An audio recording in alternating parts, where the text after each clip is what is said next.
Tuhan, Shalom, selamat pagi. Apa kabar pagi hari ini? Dahsyat, 2 minggu saya tidak bersama dengan Bapak dan Ibu. Ya, tetapi itu tidak mengurangi sukacita kita untuk kita benar-benar menikmati akan kebaikan Tuhan.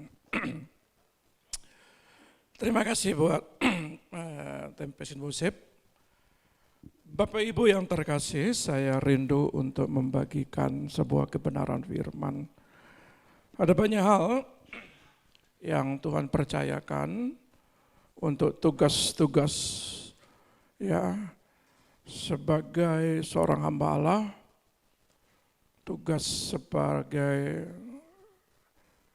untuk membimbing, untuk istilahnya menjadi seorang hamba Allah yang dipercaya dalam rayon di daerah Denpasar, di Bali, dan Tuhan percayakan juga untuk sebuah tugas sebagai salah satu pimpinan pusat, ya, dan dari sekitar 600 lebih hamba Tuhan, ya Tuhan terus mempercayakan kami untuk diberi lagi sebuah talenta, ya 2 talenta, 5 talenta, dan saya katakan Tuhan saya siap, ya itu sebabnya Bapak Ibu sekalian betapa penting sekali kita menjadi orang yang terus dipercaya sama Tuhan. Saya tidak pernah mengeluh untuk sesuatu yang dipercayakan, tidak pernah. Ya, makanya kemarin saya tidak bisa hadir bersama Bapak dan Ibu, kalau itu memang saya benar-benar tidak bisa lagi. Ya, saya benar-benar sudah tidak bisa, berarti saya tidak bisa betul-betul untuk membagikan berkat. Tapi kalau betul-betul bisa, saya pasti katakan bisa. Ya, sebabnya Bapak Ibu, saya kenapa rindu? Sebenarnya saya sudah membagikan tentang Dan. Kita akan menuntaskan anak-anak Yakub. Sebenarnya saya membagikan sudah buat materi Dan. Tiba-tiba hari Sabtu malam saya rubah untuk membagikan Ruben. Kenapa Ruben ini penting sekali untuk saya berikan pengertian bagi kita semua, bahwa Ruben ini saudara lihat, jaga dan jangan remehkan berkat kesulungan. Ya, paman dari Ruben ini namanya Esau, menukarkan sesuatu yang besar dan kekal dengan sesuatu yang kecil yang bersifat sementara. Itu sebabnya Bapak Ibu akan memahami sebuah pengertian firman ini. Kenapa saya selalu berbicara tentang berkat kesulungan dari anak-anak Ruben ini sangat bagus sekali. Apa arti kesulungan, hak kesulungan? Mungkin orang berpikir, apa sih hak kesulungan? Mungkin ada yang tahu hak kesulungan, ya.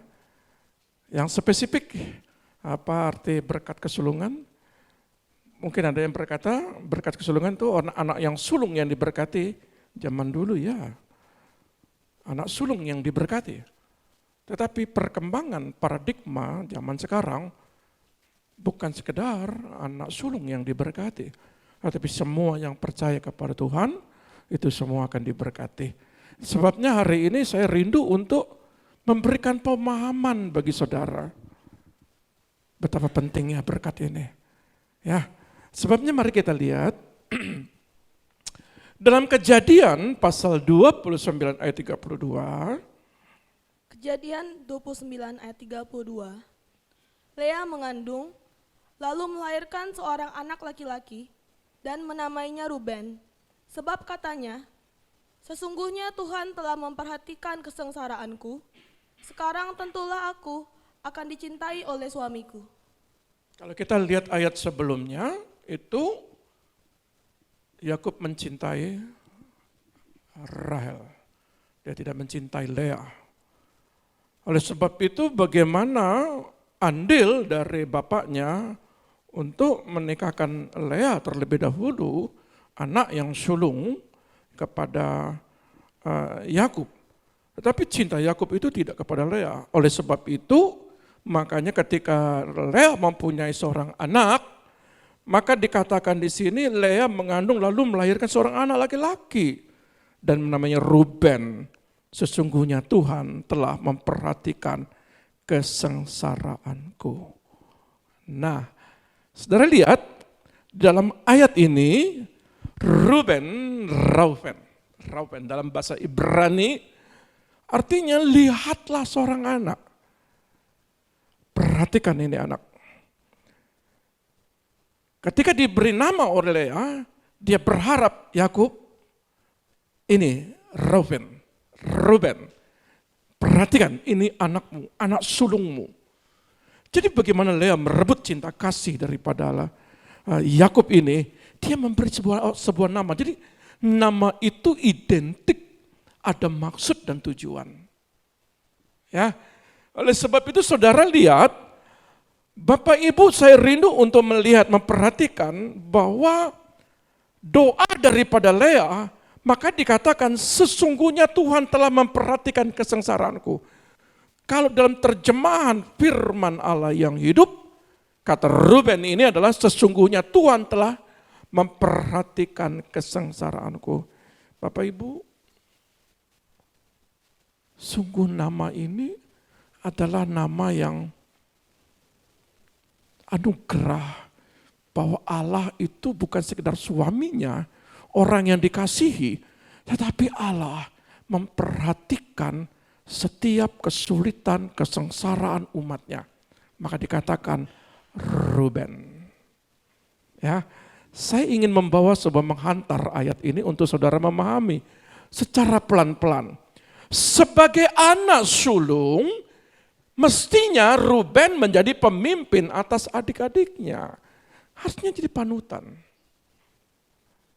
Ya, kalau di dalam bahasa, di dalam terjemahan masa kini, ya, pergaulan masa kini, saudara sebagai anak sulung harusnya, anak yang paling besar, harusnya jadi panutan bagi adik-adikmu. Setuju? Setuju ya? Oke, supaya kita bisa masuk. Nah, saudara lihat, apakah adiknya tidak menjadi panutan? Ya, Yakub jadi panutan daripada Esau. Ya, tetapi saya memberikan sebuah pemahaman dari anak Yakub ini, ada sebuah pemahaman bagi kita untuk bisa memahami siapa anak sulung itu secara konotasi rohani. Nah, saudara lihat, dan bertanggung jawab atas tindakan bersama mereka. Tetapi ia gagal melakukannya. Reuben itu gagal melakukannya. Kenapa seharusnya dia bisa berkata, anak sulung itu anak yang pasti didengar. Apa yang jadi omongannya, perkataannya. Ya, pendapat, gagasannya pada zaman dulu itu didengar. Tapi sekarang banyak sekali anak sulung yang tidak bisa didengar, tidak menjadi panutan, tidak bisa menjadi sebuah jalan keluar, motivasi bagi adik-adiknya. Dan lihat, kenapa? Karena Reuben justru menjual Yusuf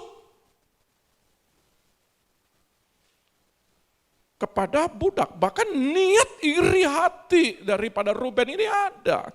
Harusnya ada sebagai anak sulung, dia kata, jangan iri hati. Ini anak yang dikasih, sekalipun dia anak yang yang dikasihi oleh Tuhan, dikasihi oleh Yakub, sudahlah. Sebenarnya dia harus bisa memotivasi kepada saudara-saudaranya untuk berkata jangan. Tetapi Reuben justru ada andil di dalam kejahatan. Ya, ada andil, iri hati dan niat yang tidak baik. Hal ini menjadi dasar penghukuman yang membuat hak kesulungannya dialihkan kepada anak-anak Yusuf. Tolong 1 Tawarik 5 ayat 1 dan 2 dulu. 1 Tawarik 5 ayat 1 dan 2. Anak-anak Ruben, anak sulung Israel, dialah anak sulung, tetapi karena ia telah melanggar kesucian petiduran ayahnya, maka hak kesulungannya diberikan kepada keturunan dari Yusuf, anak Israel juga, sekalipun tidak tercatat dalam silsilah sebagai anak sulung. Memang Yehudalah yang melebihi saudara-saudaranya, bahkan salah seorang dari antaranya menjadi raja, tetapi hak sulung itu ada pada Yusuf. Kenapa Yusuf? Kenapa enggak Yehuda? Kenapa Yusuf? Saya ingin memberikan pemahaman bagi saudara bahwa kehendak Allah, kasih karunia Allah, karena dia melihat hati Yusuf. Ya, karena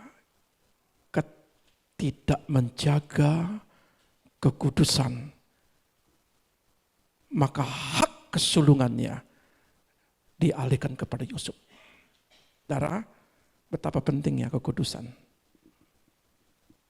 Betapa pentingnya kekudusan. Lalu bagaimana Pak, kalau seandainya saya hidup di dalam ketidakkudusan, cepat nikah? Atau yang kedua, bertobat jangan lakukan lagi.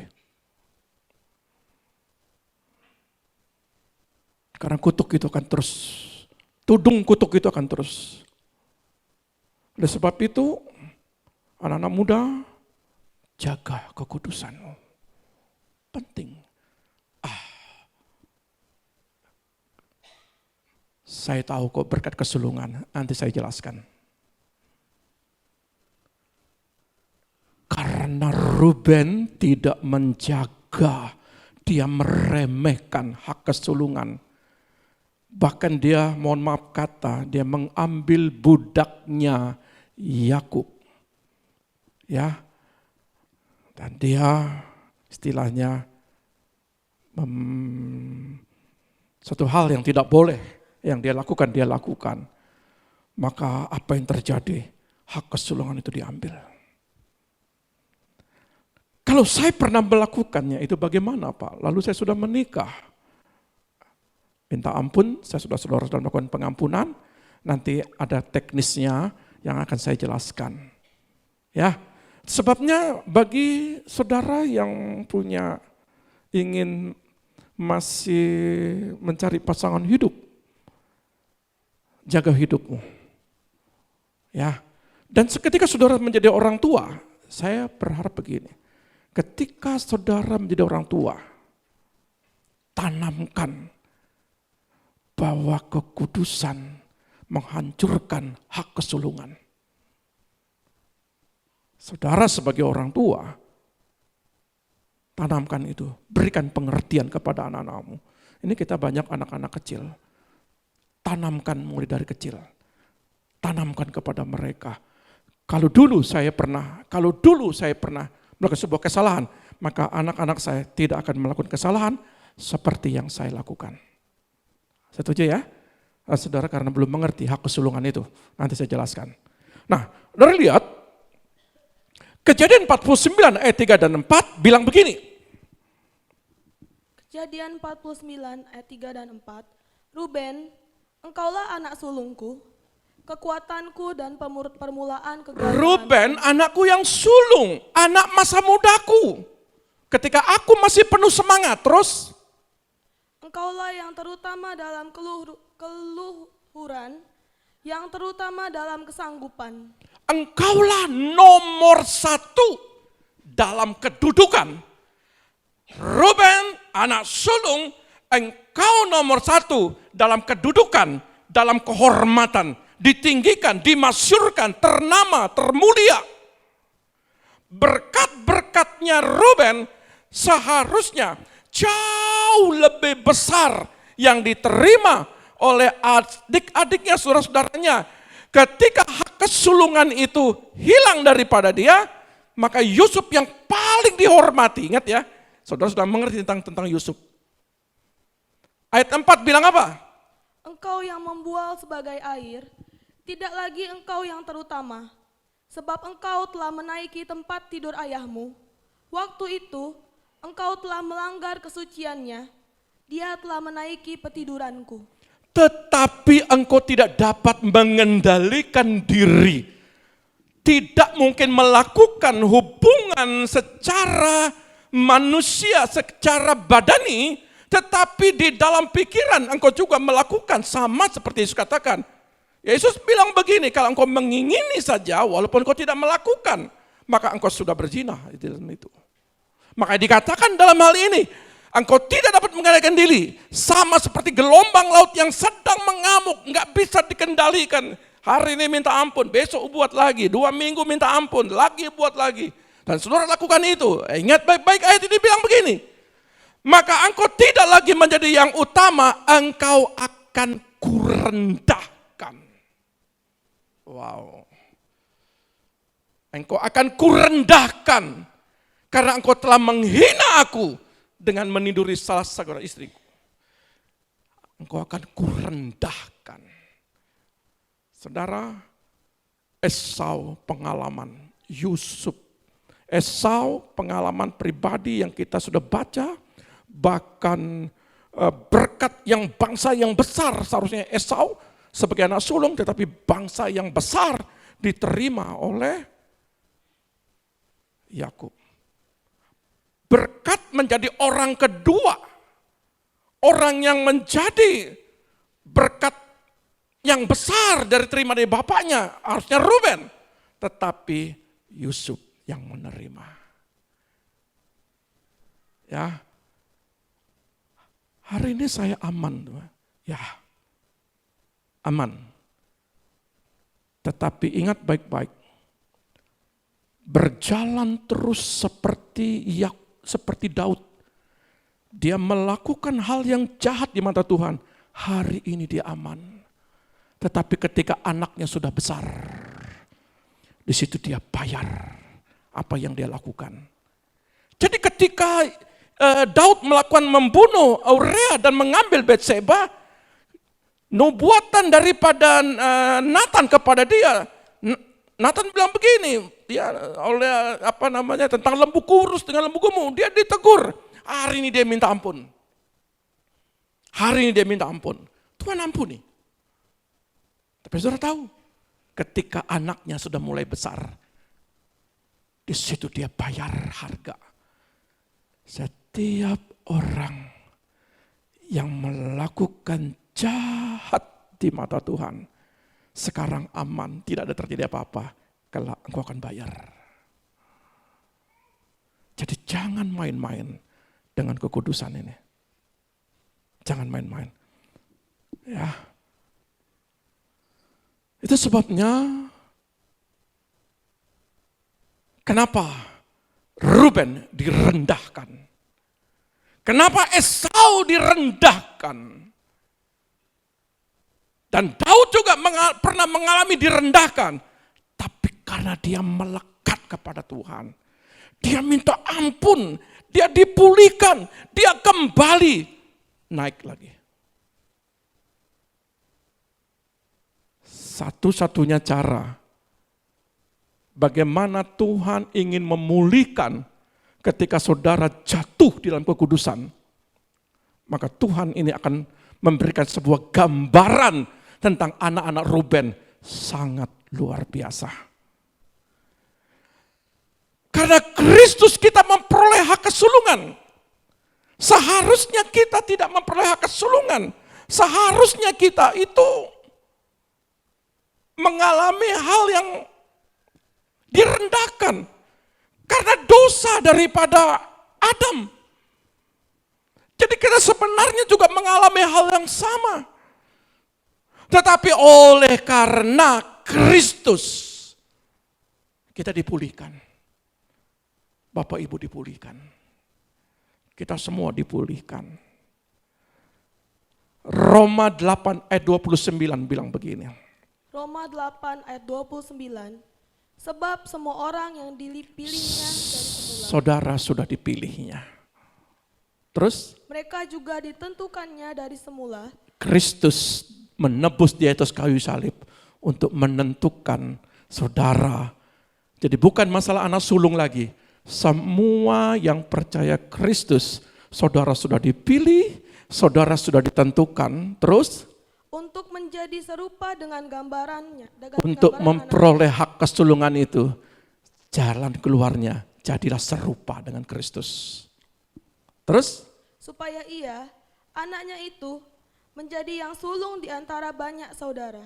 Nah, artinya supaya Yesus menjadi anak sulung di antara kita semua saudara-saudara seiman. Karena Yesus menerima hak kesulungan, maka kita pun akan menerima berkat anak kesulungan. Jaga dan jangan remehkan berkat kesulungan itu. Ya. Menyenangkan hati Tuhan dan menerima segala anugerahnya, maka itulah caranya bagaimana kita untuk menyenangkan, untuk menerima hak kesulungan. Yang pertama menyenangkan hati Tuhan dan menerima segala anugerahnya. Dari Kejadian 46 ini, hak kesulungan itu menjelaskan secara baik. Tolong dibagikan. Kejadian 46 ayat 9. Anak-anak Ruben ialah Henok, Palu, Hezron, dan Karmi. Yang pertama menyenangkan hati Tuhan. Kalau saudara pernah masalah di ini, makanya lewat Ruben Tuhan berbicara, Ruben kamu pernah buat kesalahan. Tapi Tuhan Maha Pemulih, Maha Pengampun. Makanya dia berikan nama Ruben, kasih nama anakmu yang pertama ini, yaitu Henokh. Arti Henokh itu artinya kanoke. Dalam bahasa Ibraninya, dedicate. Bahasa Inggrisnya artinya dedikasi. Untuk memulihkan saudara yang pernah mengalami hal yang di sini, maka Tuhan minta dedikasimu.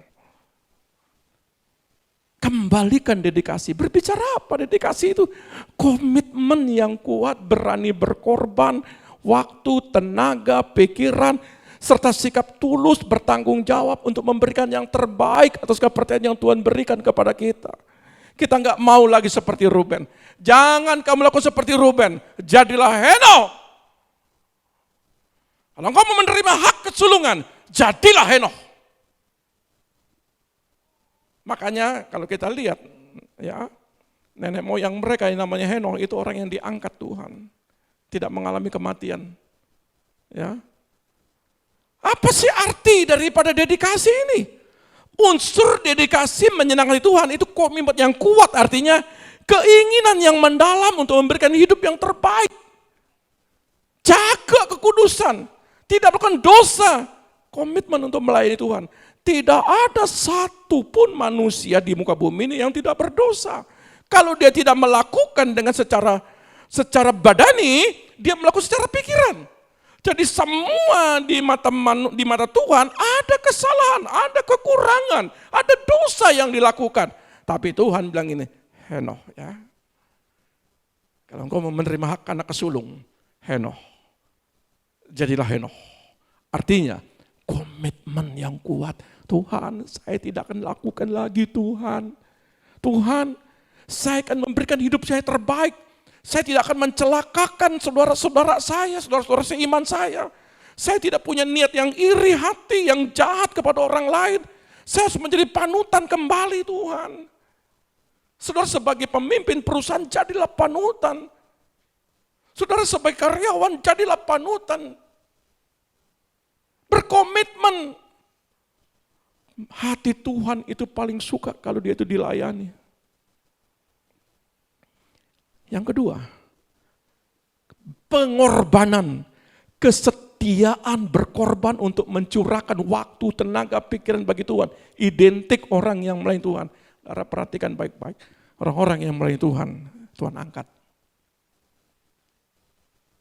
99% orang-orang yang melayani Tuhan itu, apapun itu, dia diangkat Tuhan. Coba perhatikan.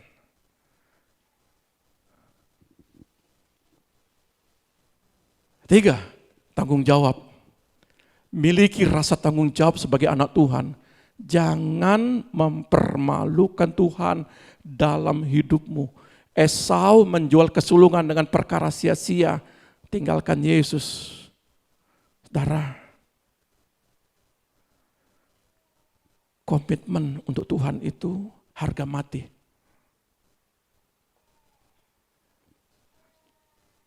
Menyenangkan Yesus itu harga mati. Ketika waktu saya memberikan kesaksian, seharusnya karena Milanda ini seorang hamba Allah, seharusnya ada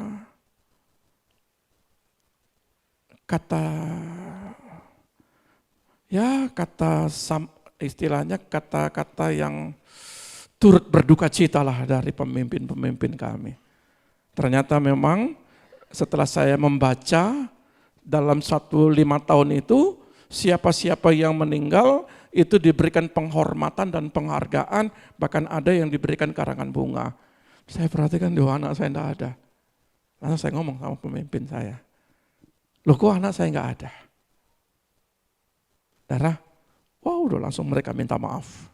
Pada waktu saat pertemuan para pengurus-pengurus se-Indonesia, mereka minta maaf. Nah, bagi saya itu begini, apapun itu, saya tidak pernah kecewa sama Tuhan. Yang terpenting adalah saat akhirnya Vian ini tidak kehilangan iman percayanya. Dia tidak menukar dengan hal yang sia-sia.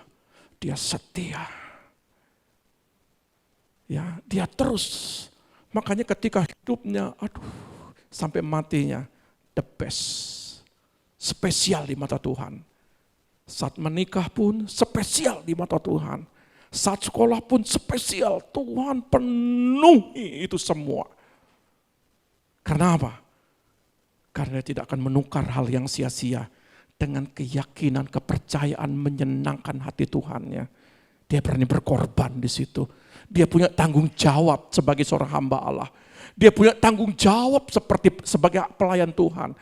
Dedikasinya dia pertaruhkan itu. Bahkan banyak orang, anak-anak Tuhan yang benar-benar punya dedikasi sampai hidupnya untuk menyangkati Tuhan. Sampai akhir saya teringat dengan 2 anak perempuan yang meninggal, adik dan kakak. Ya, itu sangat luar biasa suaranya. Tapi sampai hari ini terus dikenang. Ya, sudah lihat orang-orang yang punya dedikasi, tanggung jawab untuk menyenangkan di Tuhan, dipelihara Tuhan. Ruben, hak kesulungan hilang. Kenapa? Main-main dengan dosa. Sebab itu saya percaya jemaat, untuk yang hal ini, mari kita pulihkan diri kita. Lalu yang keempat, sikap melayani. Memiliki semangat untuk melayani. Dedikasi yang tinggi, semangat untuk melayani. Obed-Edom itu bukan anak sulung. Bukan dia. Kalau memang ada 2 perdebatan di situ. Obed-Edom dibilang ini suku daripada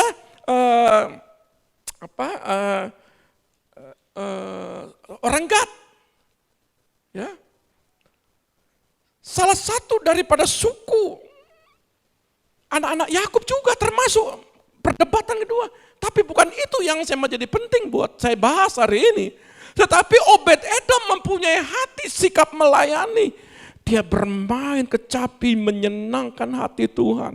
Artinya, Ruben, kamu boleh pernah mengalami suatu kesalahan. Tetapi kamu kembali seperti Henokh. Henokh itu mempunyai sikap untuk menyenangkan, untuk mensikap, untuk melayani Tuhan. Kembali. Jadi ketika saudara melihat seperti Obed-Edom ini, saudara lihat, maka berkat kesulungan itu saudara akan terima seperti ini. Tetapi ketika membantu orang lain dengan tulus saat menghadapi tantangan, sikap melayani juga, kata Henokh itu adalah punya hati untuk menolong kepada orang lain. Ya, itu yang dilakukan oleh Henokh. Jadi sekalipun bapaknya Ruben kehilangan anak sulung, tetapi Tuhan sedang berbicara, kalau engkau mau melihat berkat anak sulung, lakukan seperti Henokh ini. Kalau saudara mau melihat berkat anak sulung, kesuksesan dalam rumah tangga, masa depan, usaha, pekerjaan, pelayanan, pendidikan, jadilah Henokh. Yang kelima, antusiasme dan semangat tinggi. Menunjukkan gairah, antusias mencari Tuhan, merindukan Tuhan. Tidak mudah menyerah apapun keadaannya. Apakah saudara merindukan Tuhan? Halo? Pagi hari saudara merindukan Tuhan? Halo? Halo? Agak serak suara saya. Halo? Pagi hari, apakah saudara merindukan Tuhan? Tuhan yang tahu. Ya, tapi saya berharap kalau saudara mau menerima berkat anak sulung, maka saudara harus merindukan Tuhan. Ya, dan tidak mudah menyerah oleh apapun keadaan kita. Aduh, saya nggak punya duit. Aduh, saya nggak punya, ini kerjaan masih banyak.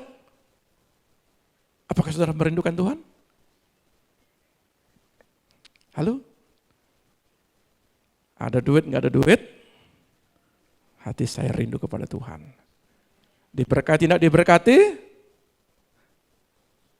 Saya rindukan Tuhan. Amin ya? Nah, menerima berkat terbaik dari Tuhan yang kedua. Yang pertama tadi yang dilakukan oleh anak yang pertama, yaitu Henokh. Maka saudara, kalau ketika saudara melakukan hal seperti Henokh, punya dedikasi yang tinggi, maka saudara akan lihat anak kedua ini akan saudara lihat, kenapa dikasih nama anak kedua ini dikasih nama Palu? Berkat anak sulung, maka diberi nama Palu. Ketika saudara melakukan Henokh, mau berpunya dedikasi yang tinggi, untuk kembali menyenangkan hati Tuhan, tidak melakukan sama dosa, maka saudara akan melihat anak kedua, Ruben, kasih nama Palu. Palu terkemuka. Orang yang menerima berkat anak sulung, dia akan terkemuka sama seperti di dalam Kejadian 49 ayat 4. Terkemuka, diangkat Tuhan. Terpandang dalam kamus besar. Tuhan mengangkat hidup kita menjadi lebih baik, terbaik, bukan lebih baik lagi, tapi terbaik, termasyur, diberkati, dipromosikan Tuhan. Berkat anak sulung diberikan kepada setiap orang yang mau melakukan seperti Henokh, maka dia paling baik, paling unggul dibandingkan orang yang lain. Halo para pebisnis, kalau saudara banting-banting tulang, karena saudara tidak memahami. Oke, Bapak memahami aja, karena saya juga mantan pengusaha. Saya tahu persis bagaimana hidup diberkati, saya tahu.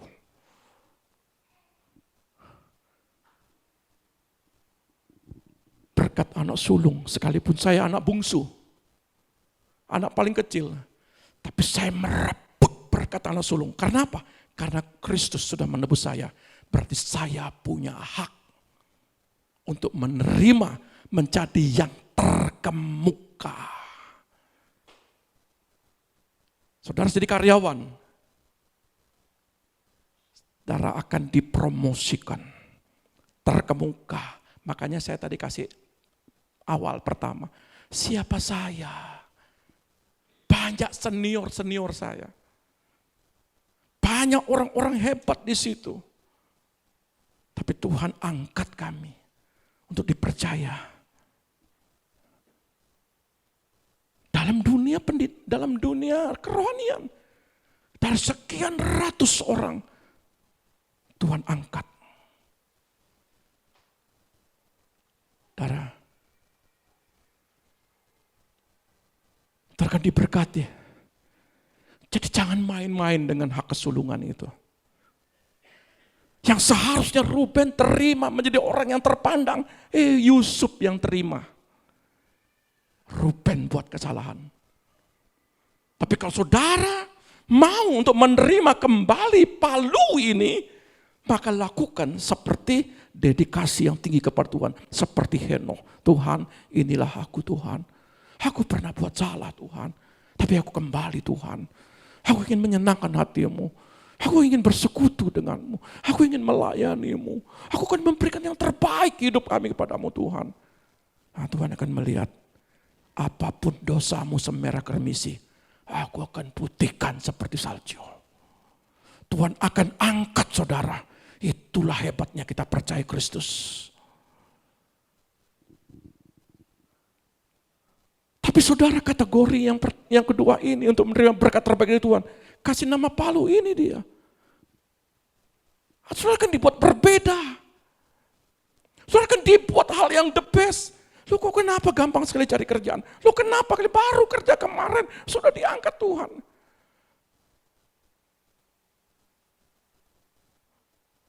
Mereka enggak tahu pengorbanan waktu tenaga. Ada banyak saudara-saudara saya bilang begini, lu kok kenapa kamu enak sekali pelayanan? Ya kamu lihat saya pelayanan kesana kesini sekarang. Tapi kamu enggak lihat saya kehilangan rumah, kehilangan mobil dan sebagainya. Kehilangan waktu, tenaga, jabatan, usaha, pekerjaan. Bahkan saya direndahkan di situ. Yang seharusnya pejabat-pejabat itu datang minta tolong Pak. Tolong bantu saya. Sekarang terkadang kami direndahkan. Itu ada pengorbanan. Ketika kita Henokh, kita tidak Ruben. Ketika Ruben lakukan dosa, dia direndahkan. Ketika kita menjadi Henokh, mau punya dedikasi tinggi, Tuhan promosikan. Sehebat apapun orang-orang di sebelahmu, sehebat apapun intelektual teman-teman sekerjamu, bagi saya, Tuhan akan berikan yang terbaik bagi saudara. Saya terlalu yakin. Karena Kristus akan mengangkat, akan palu kepada kita semua. Tuhan tidak akan pernah membiarkan engkau menjadi orang yang menjadi ekor. Tapi Tuhan akan membawa engkau menjadi kepala. Itu palu. Ingat, saya mau ingatkan. Coba cek diri kita. Umurmu berapa sekarang? Berapa umur kita sekarang? 5 tahun lagi saya sudah 60. 5 tahun ke depan lagi saya 65. Baru umur 55 kadang-kadang saya tidak mampu. Umur saudara sekarang berapa? Coba tolong tambah 10 tahun lagi ke depan. Kalau saudara mengikuti kejadian dunia sekarang ini, yang saya bagikan di Zoom, berjaga-jagalah engkau. Ketika Yekesiel 38 ini, itu pasti terjadi. Dan sekarang saya sudah melihat persatuan. Bagaimana negara-negara sudah bersatu ingin menyerang Israel. Ingin perang dengan Israel. Lebih dari 79 negara. Yekesiel 38-39 digenapi. Sangka kalah di mulut malaikat. Teret-teret. Yang Henokh, yang punya dedikasi tinggi, naik, diangkat. Tapi ketika saudara bermain-main seperti Ruben, jangan saudara menyesal di kemudian hari. Dan saya melihat ini, ada beberapa banyak pernyataan-pernyataan Tuhan. Itu tinggal sedikit lagi, tinggal perang. Tidak ada yang bisa membendung perang ini. Harus terjadi. Ketika itu terjadi, saudara siap-siap. Yang tidak puasa, puasalah. Yang tidak doa, doalah. Yang malas ke gerejalah. Saudara, karena waktu itu adalah waktu terakhir. Saya ingatkan seperti Ayub. Ayub sampai hari 1 minggu sebelum dia bahtera ditutup, dia masih mengingatkan, ayo. Menderita kalau tertinggal. Barometer kita adalah mengenai Yesus kedatang kedua kali, barometernya, jamnya itu Israel. Ingat ya, saya ingatkan ini. Jamnya itu Israel.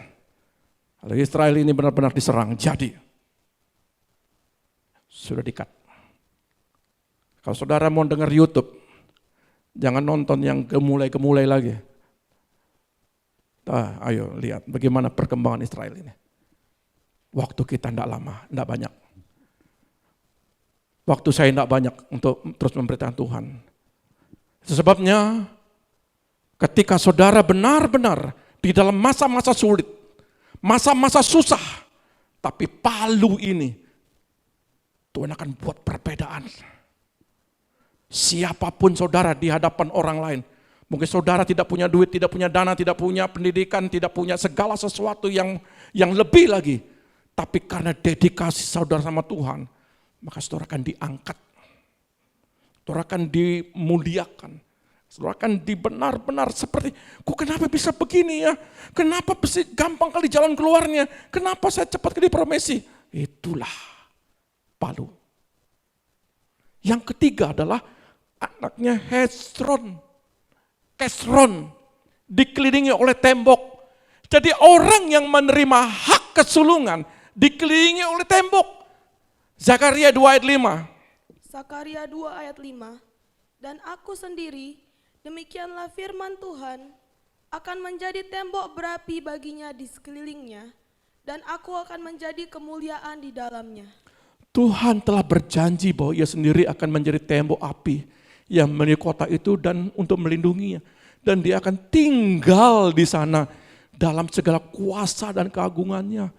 Jadi berkat sulung itu bukan sekedar Palu terkemuka, tetapi juga saudara akan dikelilingi tembok api. Perlindungan dari Tuhan. Apapun yang saudara kerjakan, dimanapun saudara bekerja, dimanapun saudara kontrak kos atau rumah, berkat anak sulung itu, dia akan membentengi saudara. Jadi jangan pernah takut, jangan pernah khawatir dengan hidupmu. Asal kau menyenangkan hati Tuhan. Tuhan, ini aku Tuhan. Pulihkan aku Tuhan. Aku ingin menyenangkan hatimu Tuhan. Maka Hezron ini, saudara akan benar-benar dibentengin. Hidup saudara dibentengin. Perlindungan yang tak tertembus maksudnya begini. Menghalau musuh. Tembok api ini akan menghalau musuh-musuh baik yang datang dari dunia fisik maupun rohani. Memastikan umat Tuhan aman dari segala bentuk serangan. Kegagalan, kebangkrutan.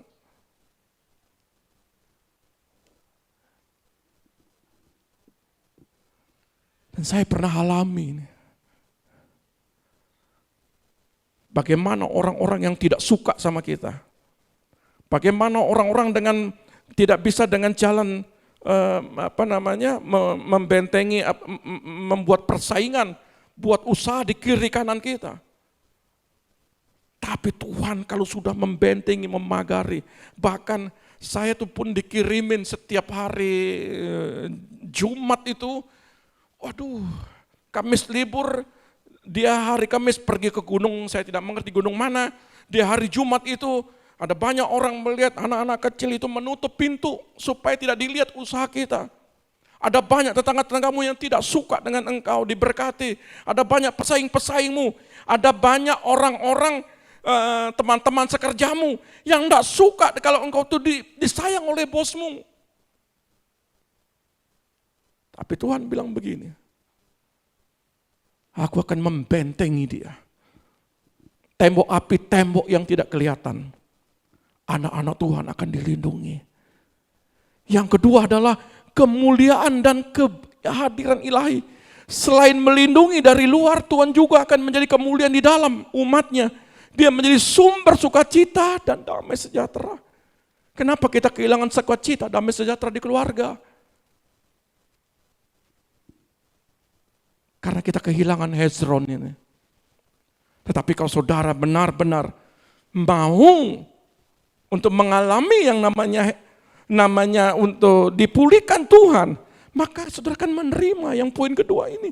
Bahkan poin ketiga, kehangatan penerangan, artinya seperti api yang dapat menghangatkan dan menerangi api, Tuhan yang melindungi, memberikan kehangatan spiritual, menerangi jalan kehidupan, mengusir dosa atau keputusasaan. Pernah nggak saudara begini? Tiba-tiba saudara melihat, Tuhan kenapa sampai hari ini saya seperti begini, saya sudah 1 tahun, 2 tahun, 5 tahun. Saya bekerja, saya berusaha, kok nggak ada perkembangannya Tuhan? Kenapa? Karena nggak ada tembok api dari Tuhan, perlindungan. Saudara akan dibuat berbeda. Cobalah.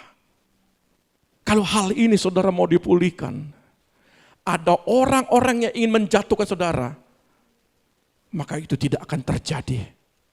Karena Tuhan melindungi saudara. Ya. Yang keempat adalah ketenangan di tengah kesulitan. Ketika kita merasa dikepung oleh masalah, kita tidak perlu khawatir.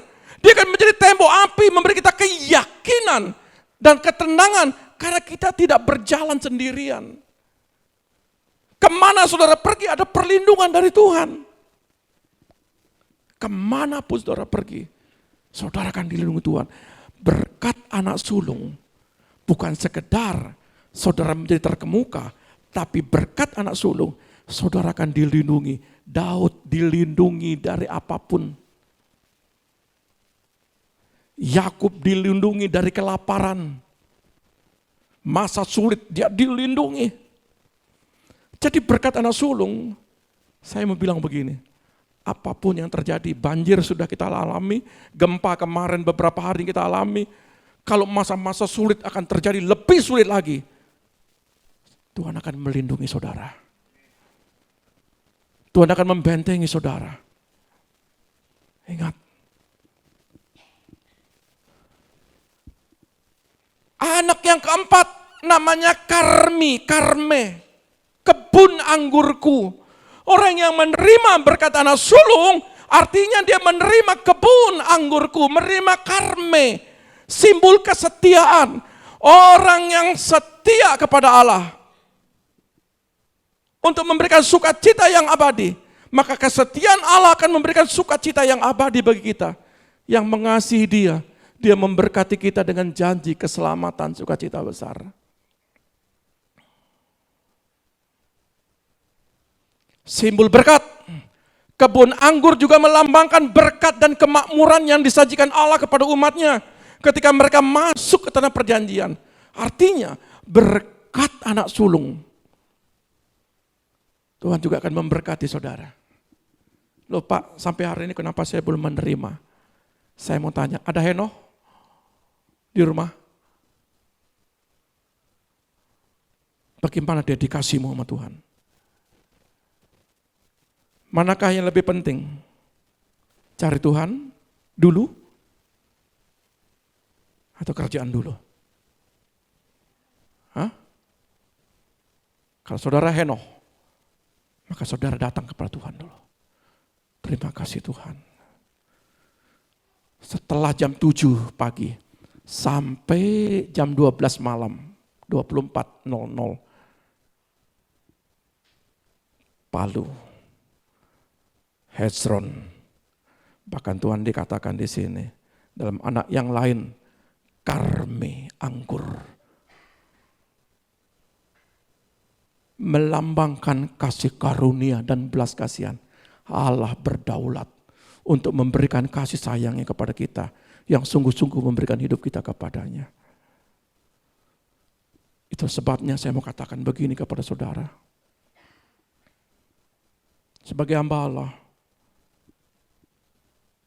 mungkin saudara agak tertusuk dengan khotbah,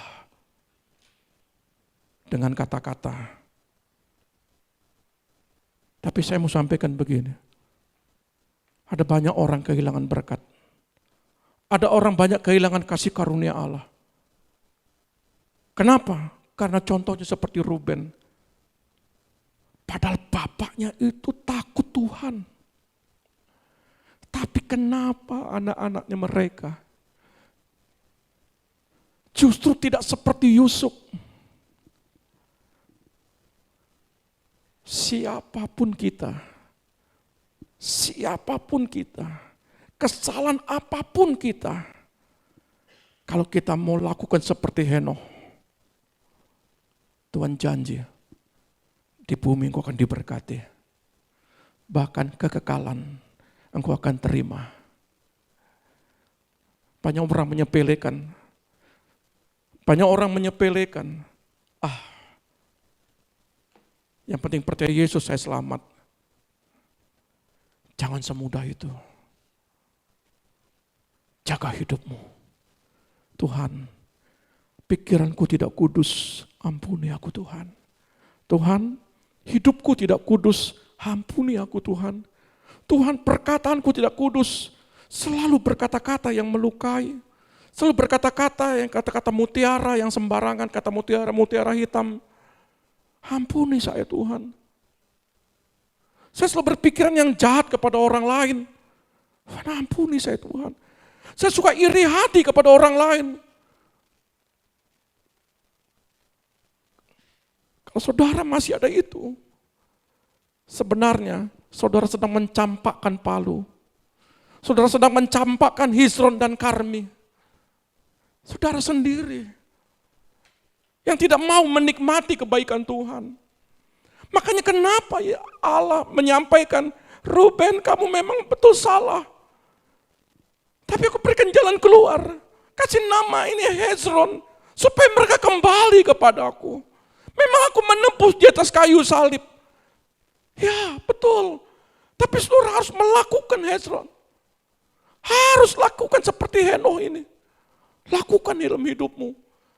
Jangan pandang sepele. Kalau isi hatimu sakit, kecewa, marah. Kenapa engkau menghilangkan berkat? Karena kemarahanmu. Karena sikap hatimu yang tidak cocok dengan omongan orang lain.